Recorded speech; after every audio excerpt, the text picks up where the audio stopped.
ನಮಸ್ಕಾರ ಸ್ನೇಹಿತರೆ, ಮನಿ ಟಾಕ್ಸ್ ಕನ್ನಡದ ಮತ್ತೊಂದು ಪ್ರಮುಖ ಸಂಚಿಕೆಗೆ ನಿಮಗೆಲ್ಲ ಸ್ವಾಗತ. ಭಾರತದ ಅತಿ ದೊಡ್ಡ ವಿಮಾನಯಾನ ಸಂಸ್ಥೆ ಇಂಡಿಗೋ ಸದ್ಯ ಭಾರೀ ಸಂಕಷ್ಟಕ್ಕೆ ಸಿಲುಕಿದೆ. ಏರ್ಪೋರ್ಟ್ಗಳಲ್ಲಿ ಜನ ಪರದಾಡ್ತಿದ್ದಾರೆ, ಫ್ಲೈಟ್ಗಳು ಕ್ಯಾನ್ಸಲ್ ಆಗ್ತಿವೆ. ಅತ್ತ ಷೇರು ಮಾರುಕಟ್ಟೆಯಲ್ಲಿ ಇಂಡಿಗೋ ಕಂಪನಿಯ ಷೇರು ಬೆಲೆ ಕೂಡ ಕುಸಿತ ಕಂಡಿದೆ. ಅಷ್ಟಕ್ಕೂ ಏನಿದು ಸಮಸ್ಯೆ? ಒಂದೇ ಒಂದು ರೂಲ್ನಿಂದಾಗಿ ಇಷ್ಟೆಲ್ಲ ರಾದ್ದಾಂತ ಯಾಕಾಗ್ತಿದೆ? ಇದರಿಂದ ನಿಮ್ಮ ಜೇಬಿಗೆ ಹೇಗೆ ಕತ್ತರಿ ಬೀಳುತ್ತೆ? ಬನ್ನಿ ಇವತ್ತಿನ ವಿಡಿಯೋದಲ್ಲಿ ಕಂಪ್ಲೀಟ್ ಡೀಟೇಲ್ಸ್ ನೋಡೋಣ. ಅದಕ್ಕೂ ಮೊದಲು ನೀವಿನ್ನೂ ನಮ್ಮ ಹೊಸ ಮನಿ ಟಾಕ್ಸ್ ಕನ್ನಡ ಯೂಟ್ಯೂಬ್ ಚಾನಲ್ಗೆ ಸಬ್ಸ್ಕ್ರೈಬ್ ಆಗಿಲ್ಲ ಅಂದರೆ ಈಗಲೇ ಆಗಿ ಬೆಲ್ ಐಕಾನ್ ಪ್ರೆಸ್ ಮಾಡೋದನ್ನು ಮರಿಬೇಡಿ.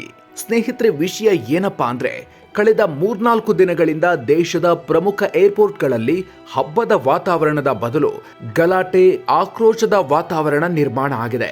ಇದಕ್ಕೆ ಕಾರಣ ಇಂಡಿಗೋ. ಹೌದು, ಕಳೆದ ಮಂಗಳವಾರದಿಂದ 100 ಇಂಡಿಗೋ ವಿಮಾನಗಳು ರದ್ದುಗೊಂಡಿವೆ. ಗುರುವಾರ ಒಂದೇ ದಿನ ಬರೋಬ್ಬರಿ 550 ಇಂಡಿಗೋ ವಿಮಾನಗಳು ಕ್ಯಾನ್ಸಲ್ ಆಗಿವೆ. ದೆಹಲಿ, ಮುಂಬೈ, ಬೆಂಗಳೂರು, ಹೈದರಾಬಾದ್ ಸೇರಿದಂತೆ ಪ್ರಮುಖ ನಗರಗಳಲ್ಲಿ ಸಾವಿರಾರು ಪ್ರಯಾಣಿಕರು 12ರಿಂದ 14 ಗಂಟೆಗಳ ಕಾಲ ಏರ್ಪೋರ್ಟ್ನಲ್ಲೇ ಕಾಯೋ ಪರಿಸ್ಥಿತಿ ಬಂದಿದೆ. ಊಟ ಇಲ್ಲ, ನೀರಿಲ್ಲ, ಫ್ಲೈಟ್ ಯಾವಾಗ ಬರುತ್ತೆ ಅನ್ನೋ ಮಾಹಿತಿನೂ ಇಲ್ಲ.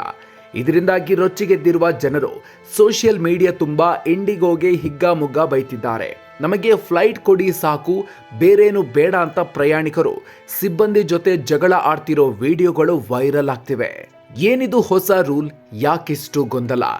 ಈ ಎಲ್ಲ ಅವಾಂತರಕ್ಕೆ ಮುಖ್ಯ ಕಾರಣ FDTL ಅಂದರೆ ಫ್ಲೈಟ್ ಡ್ಯೂಟಿ ಟೈಮ್ ಲಿಮಿಟೇಷನ್ಸ್. ಸರಳವಾಗಿ ಹೇಳಬೇಕಂದ್ರೆ ಪೈಲಟ್ಗಳ ಹೊಸ ಅವಧಿ ಮತ್ತು ವಿಶ್ರಾಂತಿಗೆ ಸಂಬಂಧಿಸಿದ ಹೊಸ ನಿಯಮ.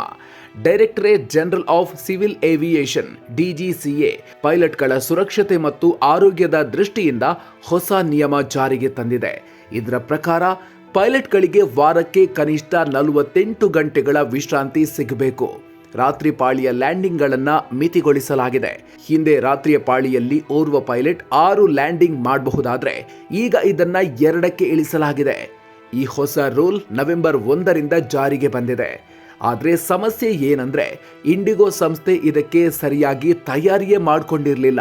ಪೈಲಟ್ಗಳಿಗೆ ಹೆಚ್ಚು ರಜೆ ಕೊಡಬೇಕಾಗಿರೋದ್ರಿಂದ ಫ್ಲೈಟ್ ಆಪರೇಟ್ ಮಾಡೋದಕ್ಕೆ ಪೈಲಟ್ಗಳೇ ಇಲ್ಲದಂತಾಗಿದೆ. ರೋಸ್ಟರ್ ಅಥವಾ ಶಿಫ್ಟ್ ಪ್ಲಾನಿಂಗ್ ಸಂಪೂರ್ಣ ಕೈಕೊಟ್ಟಿದೆ.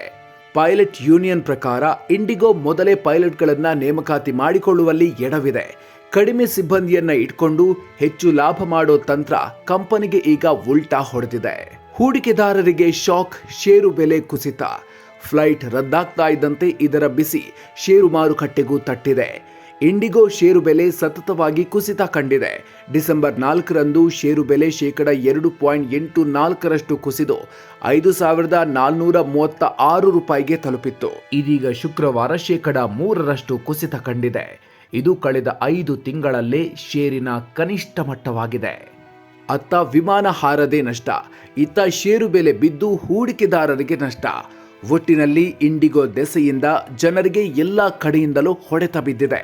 ಪ್ರಯಾಣಿಕರ ಜೇಬಿಗೆ ಭಾರೀ ಕತ್ತರಿ. ಸರಿ, ಇಂಡಿಗೋ ಫ್ಲೈಟ್ ಸಿಗ್ತಿಲ್ಲ ಅಂತ ಜನ ಬೇರೆ ವಿಮಾನಗಳ ಕಡೆ ಮುಖ ಮಾಡಿದ್ರೆ ಅಲ್ಲಿ ರೇಟು ಕೇಳಿ ತಲೆ ತಿರುಗುವಂತಾಗಿದೆ. ಡಿಮ್ಯಾಂಡ್ ಹೆಚ್ಚಾಗಿದ್ದೇ ತಡ ಬೇರೆ ಏರ್ಲೈನ್ಸ್ಗಳು ಟಿಕೆಟ್ ದರವನ್ನ 4ರಿಂದ 10 ಪಟ್ಟು ಹೆಚ್ಚಿಸಿವೆ. ಉದಾಹರಣೆಗೆ, ದೆಹಲಿಯಿಂದ ಕೋಲ್ಕತ್ತಾಗೆ ಹೋಗೋದಿಕ್ಕೆ ಏರ್ ಇಂಡಿಯಾ ಟಿಕೆಟ್ ಬೆಲೆ ಬರೋಬ್ಬರಿ 59,500 ರೂಪಾಯಿಗೆ ಏರಿದೆ. ಸ್ಪೈಸ್ ಜೆಟ್ನ ಬೆಂಗಳೂರು ಮುಂಬೈ ಟಿಕೆಟ್ ಬೆಲೆ 30,000 ರೂಪಾಯಿ ದಾಟಿದೆ. ಸಾಮಾನ್ಯ ದಿನಗಳಲ್ಲಿ ಇದು ಕೇವಲ 5ರಿಂದ 6,000 ಇರ್ತಾ ಇತ್ತು. ಹಾಗಾದ್ರೆ ಮುಂದೇನು? ಈಗೇನ್ ಮಾಡತ್ತೆ ದೇಶದ ಅತಿ ದೊಡ್ಡ ವಿಮಾನಯಾನ ಸಂಸ್ಥೆ? ಪರಿಸ್ಥಿತಿ ಕೈಮೀರಿ ಹೋಗ್ತಾ ಇದ್ದಂತೆ ಸರ್ಕಾರ ಎಚ್ಚೆತ್ತುಕೊಂಡಿದೆ. DGCA ಇಂಡಿಗೋ ಅಧಿಕಾರಿಗಳಿಗೆ ಸಮನ್ಸ್ ನೀಡಿದ್ದು ತನಿಖೆಗೆ ಆದೇಶಿಸಿದೆ. ಇಂಡಿಗೋ ಕೂಡ ಕ್ಷಮೆ ಕೇಳಿದ್ದು ಮುಂದಿನ 48 ಗಂಟೆಗಳಲ್ಲಿ ಅಂದರೆ 2 ದಿನಗಳಲ್ಲಿ ಸಮಸ್ಯೆ ಬಗೆಹರಿಸೋದಾಗಿ ಹೇಳಿದೆ. ಜೊತೆಗೆ ಹೊಸ ನಿಯಮಗಳಲ್ಲಿ ಕೆಲವೊಂದು ವಿನಾಯಿತಿಗಳನ್ನು ನೀಡುವಂತೆ ಸರ್ಕಾರಕ್ಕೆ ಮನವಿ ಮಾಡಿದೆ. ಹೀಗಾಗಿ ಮುಂದಿನ 2-3 ದಿನಗಳ ಕಾಲ ಇನ್ನೂ ಹಲವು ಫ್ಲೈಟ್ಗಳು ಕ್ಯಾನ್ಸಲ್ ಆಗೋ ಸಾಧ್ಯತೆ ಇದೆ. ಸ್ನೇಹಿತರೆ, ಈ ಕಾರಣದಿಂದ ನೀವೇನಾದರೂ ಮುಂದಿನ ದಿನಗಳಲ್ಲಿ ಇಂಡಿಗೋದಲ್ಲಿ ಪ್ರಯಾಣ ಬೆಳೆಸೋ ಪ್ಲಾನ್ ಮಾಡಿದ್ರೆ ದಯವಿಟ್ಟು ಮನೆಯಿಂದ ಹೊರಡೋ ಮುಂಚೆ ಫ್ಲೈಟ್ ಸ್ಟೇಟಸ್ ಚೆಕ್ ಮಾಡಿ. ಸಾಧ್ಯವಾದಷ್ಟು ಬೇಗ ಏರ್ಪೋರ್ಟ್ಗೆ ತಲುಪಿ ಕೈಯಲ್ಲಿ ತಿಂಡಿ, ನೀರು ಇಟ್ಕೊಳ್ಳೋದು ಒಳ್ಳೆಯದು. ನಿಮ್ಮ ಪ್ರಕಾರ ಈ ಅವಾಂತರಕ್ಕೆ ಇಂಡಿಗೋದ ನಿರ್ಲಕ್ಷ್ಯ ಕಾರಣನಾ ಅಥವಾ ದಿಢೀರ್ ರೂಲ್ ಚೇಂಜ್ ಮಾಡಿದ್ದು ತಪ್ಪಾ? ನಿಮ್ಮ ಅಭಿಪ್ರಾಯವನ್ನು ಕಾಮೆಂಟ್ ಮಾಡಿ ತಿಳಿಸಿ. ಈ ಮಾಹಿತಿ ಇಷ್ಟ ಆಗಿದ್ರೆ ವಿಡಿಯೋ ಲೈಕ್ ಮಾಡಿ, ನಿಮ್ಮ ಫ್ರೆಂಡ್ಸ್ ಜೊತೆಗೆ ಶೇರ್ ಮಾಡಿ. ಮುಂದಿನ ವಿಡಿಯೋದಲ್ಲಿ ಮತ್ತೊಂದು ಪ್ರಮುಖ ಅಪ್ಡೇಟ್ ಜೊತೆಗೆ ಸಿಗೋಣ. ಅಲ್ಲಿವರೆಗೂ ನಮಸ್ಕಾರ.